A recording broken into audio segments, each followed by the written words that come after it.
السلام عليكم ورحمة الله وبركاته. إن الحمد لله نحمده ونستعينه ونستغفره ونعوذ بالله من شرور أنفسنا وسيئات أعمالنا وبعد.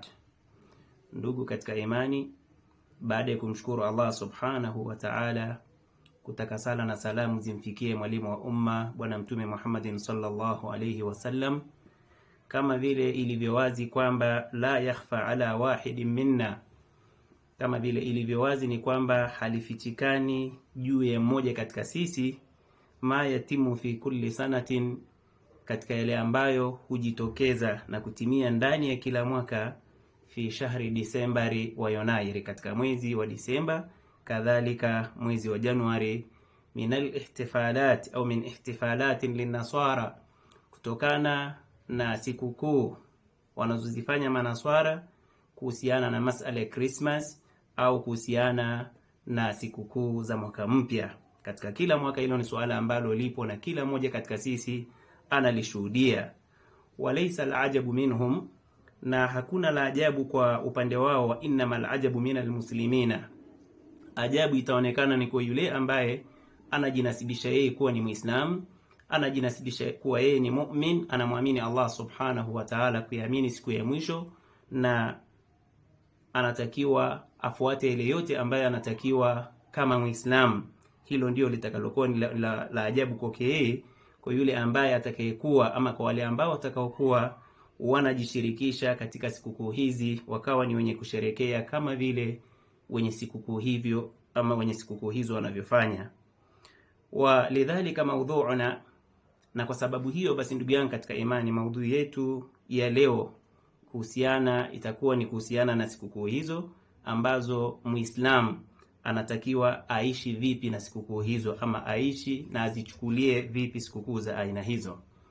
Awalan, jambo la kwanza kabisa kwa Muislamu, anatakiwa ajue hakikatu da'watu Isa sallallahu alayhi wasallam, aitambue da'wa ya Nabiiullah Isa ambayo alikuja nayo. Ni ipi da'wa ambayo alikuja nayo Nabiiullah Isa, ambayo wao wanamuita kwamba ni Yesu?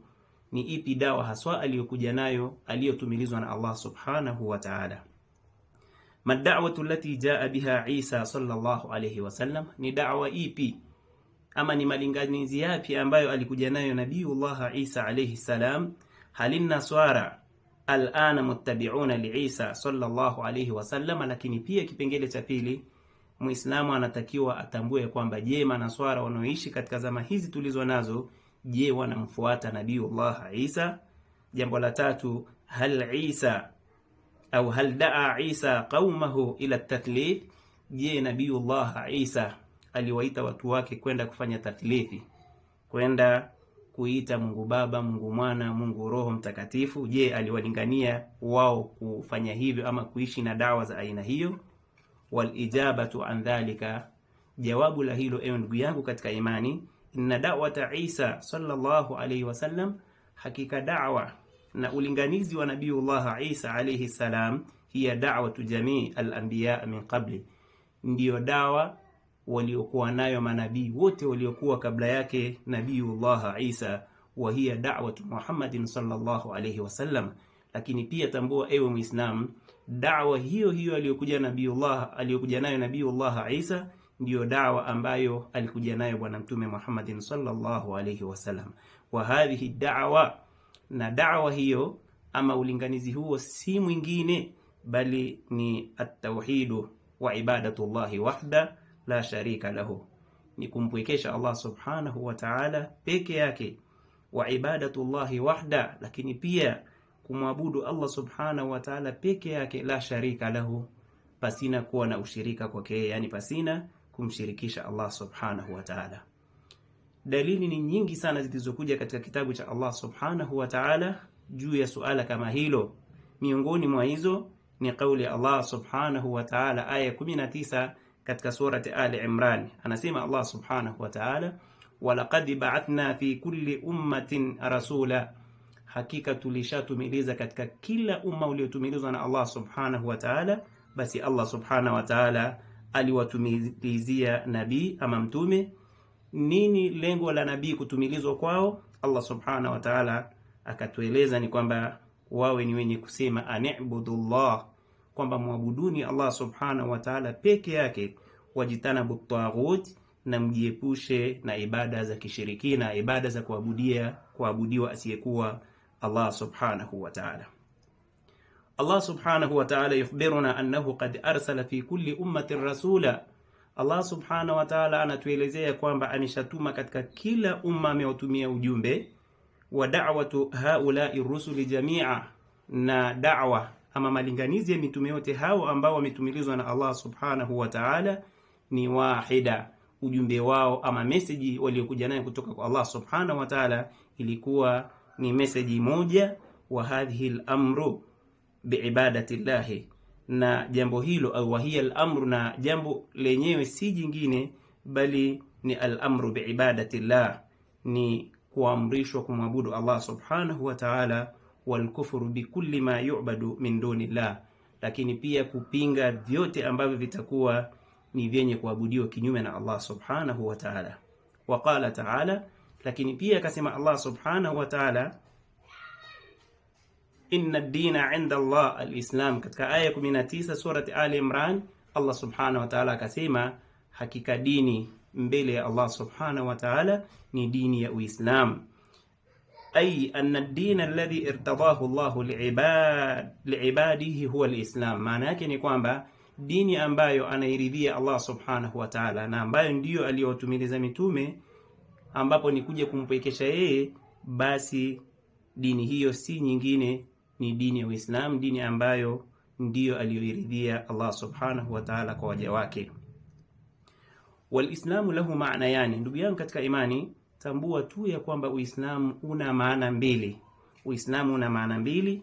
Maana amun, Uislamu una maana ambayo ni pana zaidi, wa huwa al-istislamu lillahi wa tawhiduhu wal kufru bikulli ma yu'badu min dunillah, nayo si nyingine bali ni wewe kusarenda kwa Allah subhanahu wa ta'ala, kujisalimisha kwa Allah subhanahu wa ta'ala, wa tawhiduhu, na kumpwekesha Allah subhanahu wa ta'ala, wal kufru bikulli ma yu'badu min dunillah, lakini pia kuvipinga vyote vyenye kuabudiwa kinyume na Allah subhanahu wa ta'ala.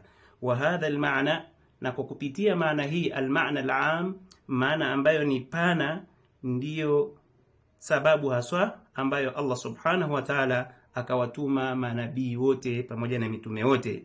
Kwa maana hii qad arsala Allah bihi kull al-anbiya'i war-rusul, Allah subhanahu wa ta'ala akawa ameutuma manabii wote na mitume wote kwa ajili ya maana hiyo pana ambayo ni al-istislamu lillah, wewe kusarenda kwa Allah subhanahu wa ta'ala, wa tawhiduhu, lakini pia kumpwekesha Allah subhanahu wa ta'ala, wal kufru bikulli ma yu'badu min dunillah, na wewe kupinga vyote ambavyo ni vyenye kuabudiwa kinyume na Allah subhanahu wa ta'ala. Wa min dhimni haula'i al-anbiya war-rusul, na miongoni basi mwa manabii hao na mitume hao ambao walitumilizwa na Allah subhanahu wa ta'ala, Isa ibn Maryam sallallahu alayhi wasallam, ni nabiyullah Isa alayhi salam, mwana wa Maryam.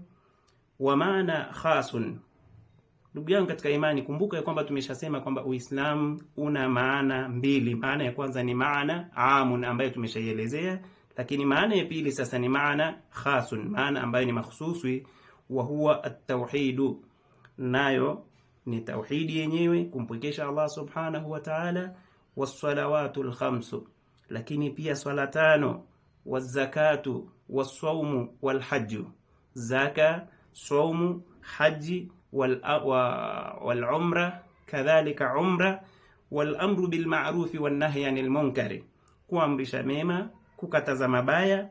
Wa hadha al-ma'na al-khas, na maana hii ya pili ambayo tumeielezea, arsala Allahu bihi Muhammadan sallallahu alayhi wasallam, ndiyo maana haswa ambayo amemtumiliza kwayo mtume wetu bwana mtume Muhammadin sallallahu alayhi wasallam.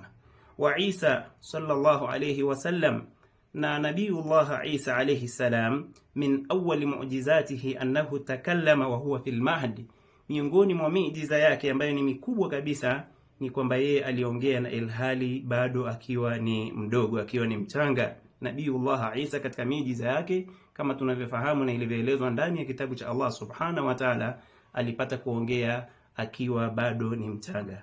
Fa Maryam radhiyallahu anha, mamake na Isa ambaye ni Maryam radhiyallahu anha, lamma hamalat bihi wa waladathu, muda ambao alimchukulia mimba ama amembeba na akamzaa, jaat bihi ila qaumiha, alikuja naye mpaka kwa watu wake. Fasaaluha, wakawa ni wenye kumuuliza, man hadha wa min aina ataiti bihi, huyu ni nani na umetoka naye wapi? Fa asharat ilayhi, Maryam radhiyallahu anha hakuwa na jawabu la kuwajibu isipokuwa aliashiria kwa Isa alayhi salam kwamba wamuulize yeye mwenyewe, atakuwa na jawabu la kuweza kuwajibu. Kusingekuwa na haja ya Maryam kuweza kutoa majibu mengi, lakini jawabu lilipata kutoka kwa Isa alayhi assalam, tena akiwa bado ni mchanga kabisa. Allah subhanahu wa ta'ala anasema katika surati Maryam aya 29 mpaka aya 32, fa asharat ilayhi qalu kayfa nukallimu man kana fil mahdi sabiya qala inni abdullah atani alkitaba waj'alani nabiyya waj'alani mubarakan aynama kuntu awsani bis-salah waz-zakah ma dumtu hayya wa barran biwalidati wa lam yaj'alni jabbaran shaqiyya. Hii ni aya 29 mpaka aya ya 32 katika surati Maryam. Maana yake ni kwamba anasema baada ya Maryam alayha salamu kuulizwa na watu wake, umemtoa wapi huyu? Na mnafahamu kwamba Nabiiullah Isa alizaliwa pasina kuwa na baba. Sasa wakaona kana kwamba Maryam labda kuna kitendo ambacho ni kichafu amekifanya, mwisho wa siku akawa amebeba mimba ya Nabiiullah Isa. Isa ni katika viumbe wa Allah subhanahu wa ta'ala. Allah yakhluqu ma yasha, Allah huumba atakavyo. Katika miongoni mwa mambo ambayo ilitokea kwa Nabiiullah Isa ni kwamba yeye alizaliwa pasina ya kuwa na baba. Sasa watu wake walipomuuliza Maryam katika familia yake, wakamuuliza umempata wapi na ni nani? Fa asharat ilayhi, alichokifanya Maryam alipata kuashiria tu kwa Isa. Qalu kayfa nukallimu man kana fil mahdi sabiya, watu wakaona kana kwamba Maryam ana wacheza shere. Kwa nini anaashiria kwa mtoto mdogo? Jawabu gani anaweza kalitoa mtoto mchanga na ilhali ya kwamba hawezi kuongea? Na ndipo akasema kaifa nukallimu man kana fil mahdi sabiya, vipi tumsemeshe mtoto mdogo ambaye bado ni mchanga, hana uwezo wa kuweza kusema? Lakini pale pale Isa alayhi salam alipata kutamka kwa kusema inni abdullah, qala inni abdullah atani alkitaba waj'alani nabiyya, hakika mimi si vinginevyo ni mja na ni mjumbe wa Allah subhanahu wa ta'ala. Atani alkitaba, Allah subhanahu wa ta'ala amenipa kitabu, amenipa ujumbe. Waj'alani nabiyya, lakini pia akanijalia mimi kuwa ni nabii. Sio hilo tu, bali akasema waj'alani mubaraka, na akanifanya mimi kwamba ni mwenye baraka, ni mwenye kutiliwa baraka. Aina ma kuntu, popote pale nitakapokuwa. Haya ni majibu anayatoa Nabiiullah Isa, anasema kwamba mimi Allah subhanahu wa ta'ala kanijalia baraka aina ma kuntu wa uswani bis-salati waz-zakah. Lakini pia Allah subhanahu wa ta'ala amenihusia kuhusiana na swala kwamba niwe ni mwenye kushikamana na swala, lakini swala la zaka ma dumtu hayya, katika muda wote wa uhai wangu. Lakini sio hilo tu, akasema wa barran biwalidati wa lam yaj'alani jabbaran shaqiyya, na akanijalia mimi kuwa ni mwema kwa wazazi wangu, na wala hajanijalia mimi kuwa ni msusuwavu na ni mtu ambaye ni muovu. Fa awwalu kalimatin qalaha Isa sallallahu alayhi wasallam, jambo la kwanza kabisa ambalo alilitamka Nabiiullah Isa alayhi salam, wa huwa fil mahdi, na ilhali kuwa yeye bado ni mchanga, alisema inni abdullah, hakika mimi si vinginevyo, mimi ni mja na ni mjumbe wa Allah subhanahu wa ta'ala. Sasa tuwaulize nyinyi ambaye mnafikia kwamba kumuita Isa kwamba ni Mungu ama ni mwana wa Mungu, na mnafahamu ya kwamba yeye alizaliwa na si Mungu, na wala yeye mwenyewe hajahusia watu wamfanye kuwa ni Mungu, kama tutakavyoona katika aya zitakazofuatilia. Fa Isa alayhi salatu wasalam huwa abdullah wa rasuluhu, tambueni ya kwamba Isa alayhi salam ni mja wa Allah subhanahu wa ta'ala na ni mjumbe wa Allah subhanahu wa ta'ala. walaysa ilahan wala ibnu ilah, yeye si Allah na wala si na yeye si mwana wa Allah, kwa maana ya kwamba yeye si Mungu na wala si mwana wa Mungu. Allah subhanahu wa ta'ala hana mpenzi, Allah subhanahu wa ta'ala hana mke, Allah subhanahu wa ta'ala hana mtoto. Laisa kamithlihi shay'un wa huwa as-sami'ul basir. Allah hajahitajia kuwa na mtoto kama mnavyodai nyinyi kwamba yeye ni mwana wa Mungu, ama mkafikia mbali zaidi mpaka kumuita kwamba Isa ni Mungu. Hayo ni makosa ambayo ni kumshirikisha Allah subhanahu wa ta'ala. Wa baada dhalika istamarra Isa alayhi salatu wasalamu fi da'wati qaumihi ila at-tauhid, na baada ya hapo Nabiyullah Isa alayhi salam aliendelea katika kuwalingania watu wake juu ya kumpwekesha Allah subhanahu wa ta'ala, wa nahihim anishirki, lakini pia kuwakataza wasiwe ni wenye kumshirikisha Allah subhanahu wa ta'ala. Hii ndiyo message aliyokuja nayo Nabiyullah Isa. Qala ta'ala, anasema Allah subhanahu wa ta'ala, wa qala al-masihu ya bani israila a'budu Allaha rabbi wa rabbakum, na akasema Masih ambaye ni Isa ibn Maryam akawaambia watu wake, i'budu Allah, muabuduni Allah subhanahu wa ta'ala, rabbi, ambaye huyo Mola ambaye na kuamrisheni nyinyi kumwabudu ndiye Mola wangu, wa rabbakum, na ndiyo Mola wenu. Innahu man yushrik billah, tambueni ya kwamba yule mwenye kumshirikisha ama yule atakayekuwa ni mwenye kumshirikisha Allah subhanahu wa ta'ala, faqad harrama Allahu alayhi aljanna, atambue kwamba Allah subhanahu wa ta'ala amemharamishia juu yake janna, kuingia peponi. Yoyote yule atakayekuwa ni mwenye kumshirikisha Allah subhanahu wa ta'ala atambue kwamba janna itakuwa ni haramu kuingia, wa ma'wahu an-nar. Kama ikiwa janna itakuwa ni haramu kuingia, basi makazi yake mtu huyu moja kwa moja atakuwa ni motoni.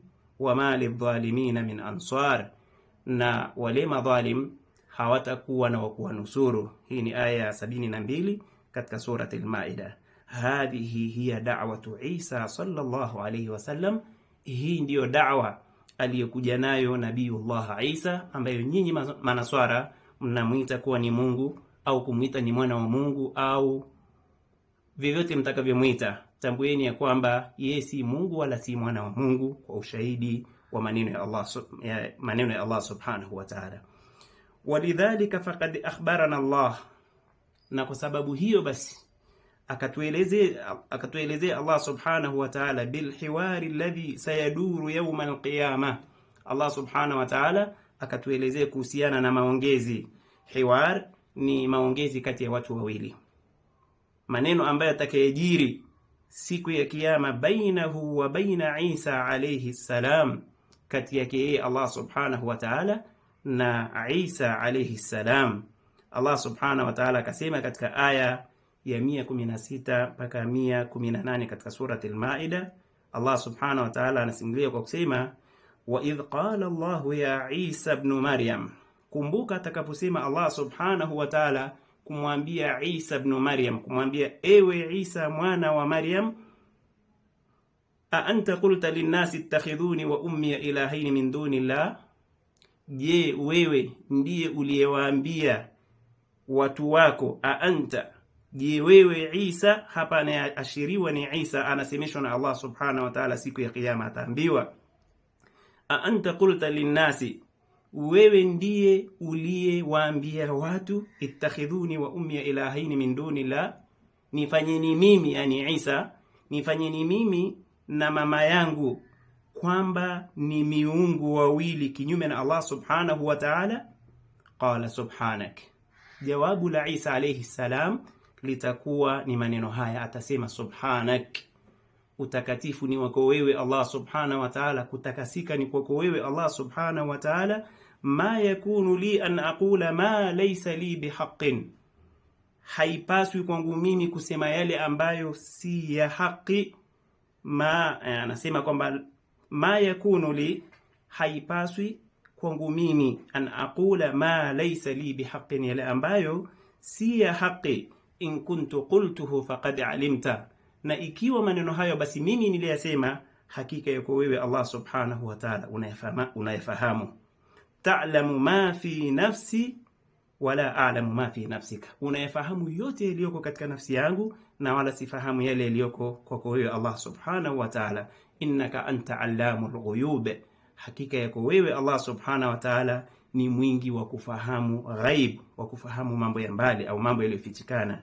Ma qultu lahum illa ma amartani bih, sikuwaeleza kinyume na yale ambayo uliniamrisha Allah subhanahu wa ta'ala, yani sikuwafikishia isipokuwa yale ambayo uliniamrisha na ukanitumiliza kwayo, hayo ndiyo ambayo mimi niliwafikishia. Kumbuka haya ni maneno ya Isa alayhi salamu, anasema mbele ya Allah subhanahu wa ta'ala akisema ma qultu lahum illa ma amartani bi, sikuwaeleza na wala sikufikishia message kinyume na vile ulivyoniamrisha Allah subhanahu wa ta'ala, bali niliyafikisha yale nayo si mengine bali ni kumwabudu Allah subhanahu wa ta'ala peke yake na kutokumshirikisha Allah subhanahu wa ta'ala na jambo lolote. Akaendelea Nabiiullah Isa kusema message ambayo nilikwenda nayo kwao, ama maneno ambayo nilikwenda nayo kwao, ama ujumbe ambao niliubeba kutoka kwako wewe Allah subhanahu wa ta'ala na nikawafikishia, ni kwamba niliwaambia ani'budullaha rabbi wa rabbakum, muabuduni Allah subhanahu wa ta'ala ambaye ndiye Mola wangu kadhalika ndiye Mola wenu, wa kuntu alaihim shahida, na mimi nilikuwa juu yao ni shahidi muda ambapo nilikuwa nao, maadumtu fihim, kipindi niko nao. Hii ndio message ama ndio ujumbe nilikuwa nao kwao. Falamma tawaffaitani, zama uliponiondoa, uliponichukua ewe Allah subhanahu wa ta'ala, kunta anta raqib alaihim, wewe ndiye uliyekuwa mchunga juu yao, wa anta ala kulli shay'in shahid, na wewe Allah subhanahu wa ta'ala juu ya kila jambo ni shahidi. In tu'adhibuhum fa innahum ibaduk, ikiwa utawadhibu ewe Allah subhanahu wa ta'ala, fa innahum ibaduk, hakika hao ni waja wako. Wa in taghfir lahum, lakini ikiwa utakuwa ni mwenye kuwasamehe, fa innaka antal azizul hakim, hakika yako wewe ni mwenye nguvu na hakika yako wewe ni mwenye hikma ewe Allah subhanahu wa ta'ala. Haya ni maneno tena ya ulaini kabisa kutoka kwa Nabiiullah Isa alayhi salam. Qala subhanak, maana yake ni kwamba ta'alaita wa takabbarta ya rabb, umetukuka na umekuwa juu ewe Allah subhanahu wa ta'ala, an hadha alqawli alladhi huwa shirkun wa kufrun, kutokana na maneno hayo ambayo ndani yake ni shirki na ni ukafiri. Yani mtu kujiita yeye ni Mungu, ama yeye kujiita kwamba yeye anastahiki au ana mfano wa Mungu, huko ni kumshirikisha Allah subhanahu wa ta'ala, haifai.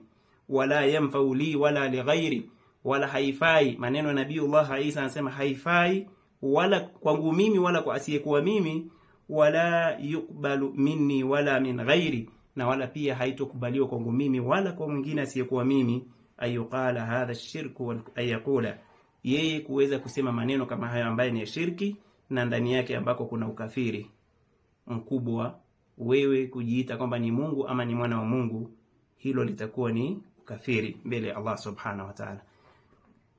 Isa alayhi salam akaendelea kusema ma qultu lahum illa ma amartani bihi an i'budu Allaha rabbi wa rabbakum. Hadhihi hiya da'watu Isa alayhi salam. Maneno haya ya kusema sikuamrisha isipokuwa yale ambayo uliniamrisha kwayo, ambako kwamba wa kuabudu wewe peke yako na wala kushirikisha na lolote. Da'wa hii ndio da'wa aliyokuja nayo Nabiiullah Isa alayhi salam, lakini pia ndio da'wa waliokuja nayo manabii wote wa Allah subhanahu wa ta'ala. Sasa wewe unayemuita Isa kuwa ni Mungu ama ni mwana wa Mungu, tambua ya kwamba unamshirikisha Allah subhanahu wa ta'ala, na makazi yako yatakuwa ni mabaya, ni kuingia katika moto wa jahannam wal iyadhu billah. Thaniyan, ma hukmu an-nasara wa kayfiyatu at-ta'amuli ma'hum. Kipengele ambacho kinatakiwa tukifahamu mimi na wewe kama Waislamu ni ipi hukumu ya manaswara, lakini ni vipi sisi tuweze kuamiliana nao katika siku zao hizo ama katika yale ambayo wanaishi nayo. An-naswara kuffarun mushrikun, tutambue tu ya kwamba manaswara ni makafiri, kadhalika manaswara ni washirikina, wanamshirikisha Allah subhanahu wa ta'ala. Walladhi hakama alayhim bilkufri huwa Allahu azza wa jalla, na aliyewahukumia wao kwa juu ya ukafiri kwamba wao ni makafiri si mimi wala si wewe wala si mwingine yote yule, bali ni Allah subhanahu wa ta'ala. wa rasuluhu sallallahu alayhi wasallam, na mjumbe wake bwana mtume Muhammad sallallahu alayhi wasallam. Qala ta'ala, anasema Allah subhanahu wa ta'ala, laqad kafara alladhina qalu inna Allaha huwa al-masih ibn Maryam, hakika wamekufuru wale ambao waliosema kwamba Allah ni Isa au ni Masih mwana wa Maryam.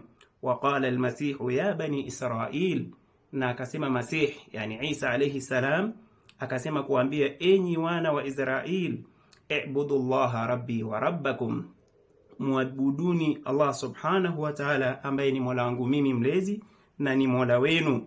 Innahu man yushrik billah, hakika si vinginevyo yule atakayekuwa ni mwenye kumshirikisha Allah subhanahu wa ta'ala, faqad harrama Allahu alayhi aljanna, Allah subhanahu wa ta'ala amemharamishia juu yake janna, wa ma'wahu an-nar, na makazi yake ni motoni, wa ma lidh-dhalimin min ansari, na madhalimu hawana wa kuwanusuru. Wa qala ta'ala, na akasema pia Allah subhanahu wa ta'ala, laqad kafara alladhina qalu inna Allaha huwa al-masih ibn Maryam, hakika wamekufuru wale ambao waliosema kwamba Isa au Masih waliosema kwamba Allah subhanahu wa ta'ala ni Masih ambaye ni mwana wa Maryam.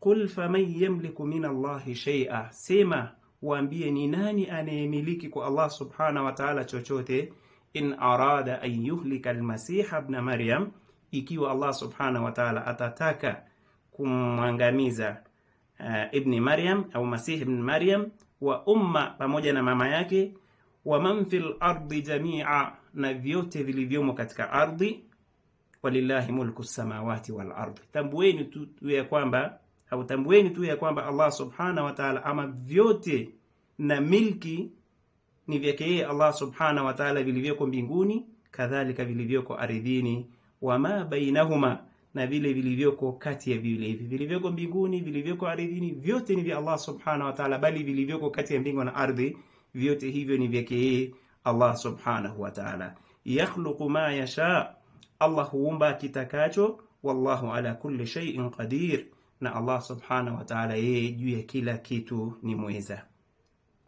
Hal min ahadin yastati'u an yamna Allah, je kuna yoyote yule ambaye anayeweza kumzuia Allah subhanahu wa ta'ala min an yuhlika al-masih ibn Maryam wa umma wa jami'a man fil ardi, Allah atakapotaka kumwangamiza Masih ibn Maryam pamoja na mama yake na vyote vilivyomo katika ardhi, je kuna yoyote yule anaweza kumzuilia Allah subhanahu wa ta'ala? La, hakuna yoyote mwenye jeuri hiyo mbele ya Allah subhanahu wa ta'ala. Walillahi mulku samawati wal ardi wama bainahuma, tambueni tu ya kwamba milki ya vyote vilivyomo mbinguni na ardhini ni vyake Allah subhanahu wa ta'ala na vilivyomo ndani yake. Falkaunu mulkun lillah, huu ulimwengu tunaishi ni milki ya Allah subhanahu wa ta'ala. Wa fi qabdatihi, lakini viko katika qabdi, katika Allah akiamua kuvikamata muda wote anavichukua. Wa tahta iradatihi wa tasarrufi, lakini pia viko chini ya matashi, kutaka kwa Allah subhanahu wa ta'ala na kutasarrafi kwake atakavyo. Yakhluqu ma yasha, Allah subhanahu wa ta'ala hukiumba kitakacho. Fallahu yakhluqu ma yasha'u bi iradatihi wa hikmati, Allah subhanahu wa ta'ala huumba kitakacho na kwa irada yake pamoja na hikma zake Allah subhanahu wa ta'ala. Tutambue kwamba fa khalqu Adam biduni abin wala ummin, kuumbwa kwa Nabiullah Adam pasina ya baba wala mama. Pili, wa khalqu Hawa min abin duna ummin, na kuumbwa kwa Hawa kutokana na baba pasina ya mama. Wa khalqu Isa min ummin duna abin, na kuumbwa kwa Isa kutokana na mama pasina ya baba. Wa khalaqa al-bashari wa khalqu al-bashariyya, na kuumbwa kwa viumbe vyote baada dhalika min abin wa ummin, yani na viumbe vyote Allah subhanahu wa ta'ala kaviumba kutokana na baba na mama. Wallahu ala kulli shay'in qadir, na Allah subhanahu wa ta'ala yajue kila kitu ni mweza.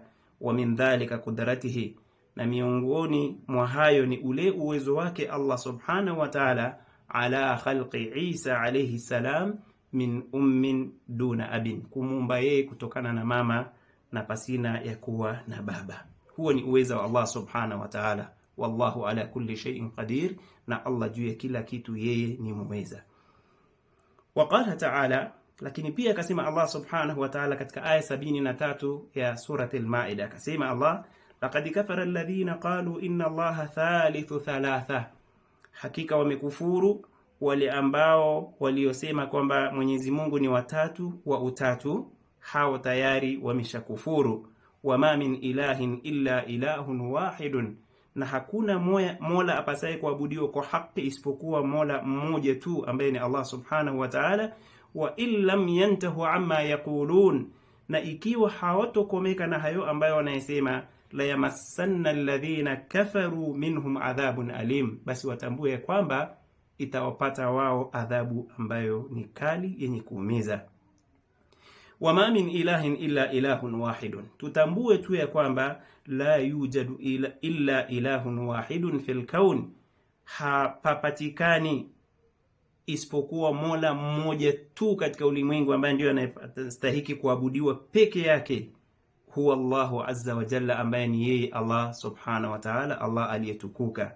Wa illam yantahu, na ikiwa basi hawatokoma kwa maneno yao hayo wanayesema, amma yaqulun, katika hayo wanayesema, basi la yamassanna alladhina kafaru minhum adhabun alim, watambue tu ya kwamba itawaonja ama itawafika adhabu kali, adhabu itokaye kwa Allah subhanahu wa ta'ala ambayo ni yenye kuumiza. Waqala ta'ala, na akasema Allah subhanahu wa ta'ala, waman yabtaghi ghayra al-islami dina, na yule atakayefuata mwenendo ama njia isiyokuwa dini ya Uislamu, falan yuqbala minhu wa huwa fil akhirati min al-khasirin, atambue ya kwamba hatokubaliwa na Allah subhanahu wa ta'ala, na akhira mtu huyo atakuwa ni katika wenye kupata hasara. Wa min al-ma'lumi ayuha al-ahibba, na ni katika jambo ambalo latambulika enyi ndugu zangu katika imani, fi sirati nabawiyya, katika mwenendo bwana mtume Muhammad sallallahu alayhi wasallam, anna kuffara Quraysh dhahabu ila an-nabii sallallahu alayhi wasallam. Siku moja wale manaswara wa Quraysh ama wale makafiri wa Quraysh walioishi katika zama za bwana mtume Muhammad sallallahu alayhi wasallam, siku moja walienda kwa mtume sallallahu alayhi wasallam, faqalu la, kisha wakamwambia mtume sallallahu alayhi wasallam, ta'al na'budu ilahaka sana wa ta'budu alihatina sana. Wakamwambia mtume sallallahu alayhi wasallam, njoo kisha tumwabudu Mola wako kwa muda wa mwaka moja, kisha baada ya hapo na wewe ugeuke, bi maana ya kwamba uache kumwabudu Allah subhanahu wa ta'ala, umwabudu miungu wetu, kwa maana ya kwamba wote waabudu miungu yao kwa muda wa mwaka mmoja. Falam yarud an-nabiy sallallahu alayhi wasallam, mtume sallallahu alayhi wasallam hakuwarudishia jawabu, hakuwajibu. Wa inna ma radda Allahu azza wa jalla, bali aliyewarudishia majibu si mwingine bali ni Allah subhanahu wa ta'ala. Fa anzala surat al-kafirin, ndipo Allah subhanahu wa ta'ala aliposhusha surat al-kafirin, ikawa ni sababu ya kushuka sura hiyo. Qala ta'ala, akasema Allah subhanahu wa ta'ala, qul ya ayyuha al-kafirun, sema ewe Muhammad, waambie hao makafiri, waambie enyi makafiri, la a'budu ma ta'budun, mimi siabudu vile mnavyoviabudu, wala antum aabiduna ma a'bud, wala nyinyi pia hamwabudu yule ambaye ninayemwabudu ambaye ni Allah subhanahu wa ta'ala, wala ana aabidum ma abadtum, na wala mimi sitokuwa na siko tayari kuabudu vile ambavyo mmeviabudu, wala antum aabiduna ma a'budu, na wala nyinyi pia hamkuwa ni wenye kumwabudu yule ambaye ninayemwabudu mimi. Lakum dinukum waliyadin, hakika nyinyi mna dini yenu na mimi nina dini yangu. Waqad yaqulu ba'dhu an-nas innahum yarawna ba'dha an-nasara lahum akhlaqan tayyiba, baadhi ya watu kwa jahili waliokuwa nayo huenda ikafikia wakati wakasema, mbona wakati mwingine tunaona manaswara wana akhlaki ambazo ni nzuri, wayasnauna ba'dha al-a'mali at-tayyiba, bali wakati mwingine hata wanafanya matendo ambayo ni mazuri, wayusaiduna al-muhtajina, au huenda wakawa pia hata wanafanya zile amali ambazo ni za kuwasaidia watu wenye haja, wayabnuna al-mustashfiyati, wakati mwingine pia wanajenga hata hospitali.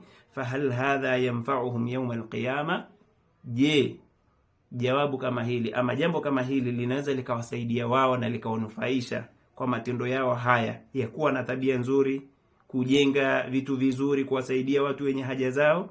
je, mambo hayo watakayofanya hapa duniani watakuwa na ujira mbele ya Allah subhanahu wa ta'ala, kwa maana ya kwamba yatawanufaisha kama vile ilivyo kwa mu'min. Utakapofanya amal njema kwa kutaraji ridha za Allah subhanahu wa ta'ala, basi tambua kwamba wewe utakuwa ni mwenye kulipwa na Allah subhanahu wa ta'ala, hakutokuwa na cha kupotea mbele ya Allah subhanahu wa ta'ala. Wal ijaba la hadhihi al a'malu la, tunasema la, jawabu ni kwamba tunasema matendo haya hayatowafaa wao mbele ya Allah subhanahu wa ta'ala. Hadhihi al a'mal la tanfa'uhu bi shay, matendo haya hayatowafaa kwa chochote kile, li'annahu lam yakun muwahhidan lillah, kwa sababu mtu huyo atakayekuwa ni mwenye kufanya matendo hayo hakuwa ni mwenye kumpwekesha Allah subhanahu wa ta'ala. Huenda nikaulizwa pia ipi dalili juu ya jambo hilo? Ni kwamba ad-dalilu ala dhalika, dalili juu ya hilo, anna Aisha radhiyallahu anha, hakika Aisha radhiyallahu anha sa'alat nabiyana Muhammadan sallallahu alayhi wasallam. Aisha radhiyallahu anha siku moja alimuuliza bwana wetu mtume Muhammadin sallallahu alayhi wasallam an masiri Abdullah bin Jud'an, kuhusiana na mwisho wa huyu bwana aliyekuwa akiitwa Abdullah bin Jud'an. Wa kana rajulan kariman jiddan, Abdullah bin Jud'an alikuwa ni moja katika makafiri wa Quraysh, lakini bwana huyu alikuwa ni mtu mkarimu mno. Faqalat Aisha radhiyallahu anha, akamuuliza mtume sallallahu alayhi wasallam, ya Rasulullah, kamwambie ewe mjumbe wa Allah, Ibn Jud'an kana fil jahiliya yasilu rahim. Ibn Jud'an alikuwa katika zama za jahiliya ni mtu mwema, kwa maana ya kwamba anaunga udugu, wa yut'imul miskin, lakini pia alikuwa ni mtu mwenye kuwalisha maskini. Alikuwa ni mtu mwema, alikuwa ni mtu mwenye kuunga undugu, lakini pia akiwalisha maskini. Fahal dhalika nafi'uhu, je hilo litakuwa ni lenye kumnufaisha huko akhira? Faqala Rasulullah sallallahu alayhi wasallam, mtume sallallahu alayhi wasallam akasema, la yanfa'uhu, hilo halitomnufaisha. Innahu lam yaqul yawman rabbi ighfirli, kwani yeye hajapatapo kusema walau siku moja kusema ewe Mola wangu nisamee, rabbi ighfirli khati'ati yawmiddin, ewe Mola wangu nisamee dhambi zangu siku ya malipo, yawmuddin, kwa maana siku ya mwisho, siku ya waje kulipwa na Allah subhanahu wa ta'ala. Rawahu Muslim. Waqala Rasulullah sallallahu alayhi wasallam, lakini pia akasema bwana mtume Muhammadin sallallahu alayhi wasallam, walladhi nafsu Muhammadin biyadihi, na hapa kwa yule ambaye nafsi ya Muhammadi i mikononi mwake, ambaye si mwingine bali ni Allah subhanahu wa ta'ala, la yasma'u bi ahadun, hatopata kunisikia mimi yoyote yule ama mmoja yoyote yule, min hadhihi al-umma, katika umma huu, yahudiyun, bwana huyo awe ni yahudi, wala nasraniyun, au akawa ni mnaswara, thumma yamutu wa lam yu'min bima ursiltu bih, kisha akawa amekufa na akawa si mwenye kuamini vile ambavyo mimi nimetumilizwa kwavyo, illa kana min ashabin nar, isipokuwa moja kwa moja mtu huyo atakuwa ni katika watu wa motoni. Rawahu Muslim. Hivyo ndivyo ilivyo ndugu yangu katika imani. Usighururike na amali wanazozifanya wasiokuwa waumini ama wasiokuwa waislamu, muda ambao hawajamwamini Allah subhanahu wa ta'ala, matendo yao yanakuwa ni haba'an manthura. Na wewe ili uweze kwanza kukubalika au kukubaliwa na Allah subhanahu wa ta'ala, sharti uwe ni Muislam, lakini pia matendo unayofanya yawe miongoni mwa masharti kukubalika mbele ya Allah subhanahu wa ta'ala, yawe na mutabaa, lakini pia kuwe na ikhlas ndani yake, kwamba nafanya kwa ajili ya kutafuta ridha za Allah subhanahu wa ta'ala. Fahadha hukmu Allah azza wa jal, tambua kwamba hii ndiyo hukumu ya Allah subhanahu wa ta'ala, wa hukmu rasulihi sallallahu alayhi wasallam, na ndiyo hukumu ya mjumbe wake ama ya mtume wake mtume Muhammadin sallallahu alayhi wasallam. Wa huwa, nayo ni kwamba, anna man mata ala ghairi alislam, yule atakayekufa juu ya jambo ambalo si Uislam, kwa maana ya kwamba akafa nje na Uislam, fasayakunu min ahli nari, moja kwa moja mtu huyo atakuwa ni katika watu wa motoni. Thalithan, Jambo la tatu miongoni mwa ahkamu ambazo tunatakiwa tuzitambue sisi kama Waislamu, hukumu musharakati al-kufari fi a'yadihim. Ni kipengele cha ni ipi hukumu ya Muislam kushirikiana na makafiri katika ayadi zao, kwa maana katika sikukuu zao. Ajma al-a'imma al-arba'a, wamekubaliana maimamu wanne ala hurmati musharakati al-yahudi wan-nasara, al-yahuda wan-nasara fi a'yadihim. Maimamu wanne wamekubaliana ya kwamba ni haram kwa Muislam kushirikiana na Mayahudi na Manaswara katika sikukuu zao. Qala ta'ala, anasema Allah subhanahu wa ta'ala, walladhina la yashhaduna az-zur, na wale ambao, yani katika kuwasifia Waislamu ambao wanaopenda Allah subhanahu wa ta'ala, ni miongoni mwao ni wale ambao wasioshuhudia az-zur. Az-zur kwa aqwali za ulama wanasema ni kuingia katika sikukuu zao na kusherehekea sikukuu za kushirikishwa Allah subhanahu wa ta'ala. Wa hadhihi al-aya min sifati ubadi ar-rahman. Aya hii ambayo tumeitaja hapo ni miongoni mwa sifa za waja wa ar-Rahman, waja wa Allah subhanahu wa ta'ala, fi awakhir surati al-Furqan, ambapo aya hiyo inapatikana mwishoni mwa surati al-Furqan. Fa min sifati ibadi ar-Rahman, miongoni mwa sifa za waja wa ar-Rahman, waja wa Allah subhanahu wa ta'ala, annahum la yashhaduna wala yusharikuna fi a'yadi al-mushrikina, ni kwamba wao hawashuhudii. Acha kushiriki, kuyashuhudia tu, kaenda pale ukakaa unafurahi unaburudika, hata kama ukawa si miongoni mwao mwenye kufanya vitu hivyo, lakini maadamu umekubaliana nao, ukatoka nao, ukaingia katika sehemu zao ambazo wanafanya masikukuu yao, moja kwa moja na wewe utakuwa ni mwenye kuingia. Ulama katika kuelezea wakasema miongoni mwa sifa au aya ilivyoeleza kwamba la yashhaduna zur, kwa maana ya kwamba ni wanaelezewa waja wa Allah subhanahu wa ta'ala anaopenda sifa zao, ni kwamba la yashhaduna, wao hawashuhudii masikukuu hayo, wala yusharikuna fi a'yadihim, lakini pia hawashiriki katika sikukuu zao hizo. Waqala ta'ala, lakini pia akasema Allah subhanahu wa ta'ala, وَقَدْ نَزَّلَ عَلَيْكُمْ فِي الْكِتَابِ أَنْ إِذَا سَمِعْتُمْ آيَاتِ اللَّهِ يُكْفَرُ بِهَا وَيُسْتَهْزَأُ بِهَا فَلَا تَقْعُدُوا مَعَهُمْ حَتَّى يَخُوضُوا فِي حَدِيثٍ غَيْرِهِ إِنَّكُمْ إِذًا مِثْلَهُمْ إِنَّ اللَّهَ جَامِعُ الْمُنَافِقِينَ وَالْكَافِرِينَ فِي جَهَنَّمَ جَمِيعًا. Allah subhanahu wa ta'ala anasema, naye amekwisha kuteremsha katika kitabu hiki ya kwamba mnaposikia aya za Ar-Rahman, aya za Allah subhanahu wa ta'ala, pindi zinapokanushwa, basi haraka au zikawa ni zenye kukejeliwa, kwamba ni zenye kufanyiwa mchezo, basi hakika msikae pamoja na watu wa aina hiyo. Na ikatokea kwamba nyinyi mmeendelea kubaki nao watu wa aina hiyo, tambueni ya kwamba nyinyi mtakuwa mfano wao. Inna Allaha jami'ul munafiqina wal kafirina, hakika Allah subhanahu wa ta'ala atawakusanya wanafiki pamoja na makafiri fi jahannama jamia, wote watakusanywa katika moto wa jahannama. Tambua kwamba ndugu yangu katika imani, utakapokaa katika kikao ambacho anachezwa sheri Allah subhanahu wa ta'ala, anakufuriwa Allah subhanahu wa ta'ala, zinafanywa mchezo aya za Allah subhanahu wa ta'ala, Allah ameleta makatazo kwetu sisi, akasema fala taqudu mahum, msikae pamoja nao. Na ikitokea ukaendelea kukaa nao, Allah anasema tambua ya kwamba wewe utakuwa ni miongoni mwao. Yani ukiendelea kukaa na ilhali unasikiliza maneno ya Allah subhanahu wa ta'ala, watu wanayefanyia mchezo, ukaendelea kukaa nao, Allah anasema innakum idhan mithlahum, hakika wewe tambua utakuwa ni miongoni mwao, kwa sababu unaridhia maneno yale na Allah kuchezwa shere. Miongoni mwa mambo ambayo muumini anatakiwa aepuke na akae mbali, ni haraka sana unaposikia kwamba Allah subhanahu wa ta'ala anachezwa shere. Ikiwa una uwezo kuyafikisha kuwakataza, basi fanya hivyo, lakini huna uwezo kufanyaje, kunyamaza kwako ni aula, ama kuondoka kabisa, unatakiwa uondoke katika kikao kile. Ukiendelea kubakia, maana yake ni kwamba na wewe umeridhia matendo yale. Wa indama qadima an-nabiy sallallahu alayhi wasallam al-Madina, Mtume sallallahu alayhi wasallam zama alipofika katika mji wa Madina, wajadahum yal'abuna fi yawmaini, aliwakuta watu wa Madina wana michezo, wanacheza ndani ya masiku mawili.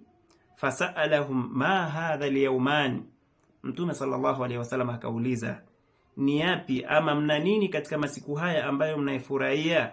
Faqalu yaumani kunna nal'abu fihima fil jahiliya, haya ni masiku mawili ambayo tulikuwa tukicheza, tukifanya sikukuu zetu na sherehe zetu, mwisho siku tunaleta michezo mbalimbali katika zama za jahiliya. Faqala an-nabiy sallallahu alayhi wasallam, mtume sallallahu alayhi wasallam akawaambia, inna allaha qad abdalakum bihima khairan minhuma, tambueni kwamba Allah subhanahu wa ta'ala amekubadilisheni kwa viwili ambavyo ni bora zaidi kuliko siku hizo ambazo nyinyi mnafurahia. Yaumal fitri ni siku ya sikukuu ama siku ya Eid, Eidul Fitri, wa yaumal adha, na ile siku ya Eid al-Adha. Hizi ni sikukuu mbili za Uislamu. Rawahu Abu Daudi wa Nasa'i wa sahahahu al-Albani, na kaisahihisha Imam al-Albani rahimahullah. Walbadalu yaktadhi tarku al-mubaddal minhu, bal badali kwa maana kwamba kama umebadilishwa jambo fulani, maana yake ni wewe inakupelekea kuliacha lile ambalo umebadilishwa kwalo. Kwa hiyo ulifanya hili ambalo uliloletewa. Falmuslimuna laysa indahum illa Eidul Fitr wa Eidul Adha, Waislamu hawana isipokuwa idi mbili, Eidul Fitri wa Eidul Adha, wa yaumul Jum'a Eid usbu'i, na ile siku ya Eid ya kila wiki ambayo ni Eid ama sikukuu ya siku ya Ijumaa. Waqad dhakara Sheikh al-Islam Ibn Taymiyyah ijma' al-ulama, na Sheikh al-Islam Ibn Taymiyyah akataja ijma' ama mafikiano ya ulama an hurmati musharakati an-nasara, juu ya uharamu wa kushiriki ama kushirikiana na manaswara fi a'yadihim, katika masikukuu yao, wa hurmati tahaniatihim, lakini pia uharamu wa kupongezana kupongezana nao katika zile sikukuu zao ni haramu, kwa maana yake, kwa maana ya kwamba wewe utakapokuwa ni mwenye kushirikiana nao katika kupongezana, utakuwa unakubaliana na sikukuu zao hizo. Ndugu yangu katika imani, haya ni miongoni mwa mambo ambayo Muislamu anatakiwa ajiepushe nayo, akae nayo mbali, kwa sababu atakapokuwa ni mwenye kuridhia kuishi nayo, atambue kwamba atakuwa ni mwenye kuangamia. Faya ibadallah, enyi waja wa Allah subhanahu wa ta'ala, enyi wapenzi wa Allah subhanahu wa ta'ala na wapenzi wa Bwana Mtume Muhammadin sallallahu alayhi wasallam, la tahtafilu bil Christmasi wala bighairi, msisherekee sikukuu hizo za Christmas wala kwa nyingine zisizokuwa hizo, min a'yadil yahudi wan nasara, katika sikukuu za mayahudi na manaswara, wal mushrikina wal kafirina, lakini pia katika sikukuu za washirikina na makafiri kwa ujumla. Wahfadh zawjatik, wahifadhi wake zako, familia zako, auladaka wa aqaribaka, hakikisha kwamba watoto wako pamoja na jamaa zako wa karibu wote wahifadhi, min alwuqui fi hadha al-amal al-muharram, wasije wakaangukia katika kufanya mambo haya ambayo ni haramu. Watamassak biislamik, shikamana na Uislamu wako. Watamassak biaqidatika, shikamana na aqida yako ya kumwabudu Allah subhanahu wa ta'ala peke yake na wala usimshirikishe na chochote. Watamassak bitauhidik, shikamana na tauhidi yako. Ndugu yangu katika imani, kufanya hivyo utakuwa ni mwenye kusalimika na adhabu za Allah subhanahu wa ta'ala. Mpaka kufikia hapa, na nadhani utakuwa umefaidika.